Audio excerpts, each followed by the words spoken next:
অনেকে অনেকভাবে রান্না করে থাকে। আজকে হচ্ছে পাঙ্গাস মাছ আর টমেটো, এখানে কাঁচা টমেটো আছে কিছু, আলু, বেগুন দিয়ে সবজি রান্না করতেছে একটা। দেখতেছেন রান্না করা হয়ে গেছে। আমার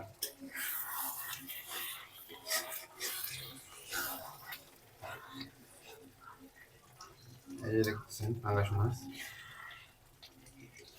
কিন্তু কার কেমন ভালো লাগে কেমন লাগে। এই যে দেখতেছেন এগুলো কি তেজপাতা, অনেকে পছন্দ করে অনেকে পছন্দ করে না। তবে তেজপাতা যদি দেওয়া হয় এই সবজির মধ্যে, তবে খেতে অনেক সুস্বাদু হয়ে থাকে, স্বাদ বাড়ে যায়। এই জন্য তেজপাতা দেওয়া হয়ে থাকে তরকারির মধ্যে।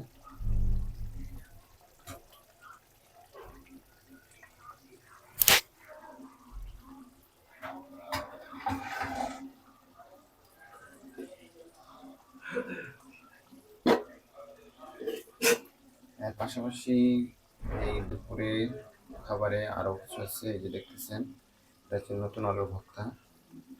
এটাকে এখন দুপুরের খাবার, সেহেতু কার কেমন লাগে বলিয়েন। এই যে দেখ পাঙ্গাস মাছ দিয়ে বেগুন, আলু, টমেটো,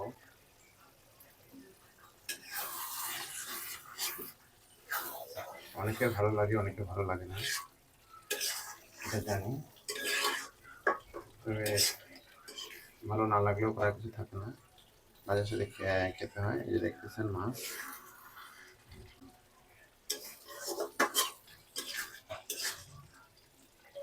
এই তরকারিটা থেকে খেতে পছন্দ করেন আমাকে জানান। তার পাশাপাশি এর সঙ্গে যে আলু ভর্তা থাকে, এটা খেতে কেমন কেমন হয় যদি জানান ভালো হয়। এই যে দেখতেছেন আলু ভর্তা, এটা হচ্ছে সকালের পর আলু ভর্তা। তবে এই যে তরকারি প্রায় হয়ে গেছে শেষের দিকে, আর কিছুক্ষণ পর নামাবো। এই দেখতেছেন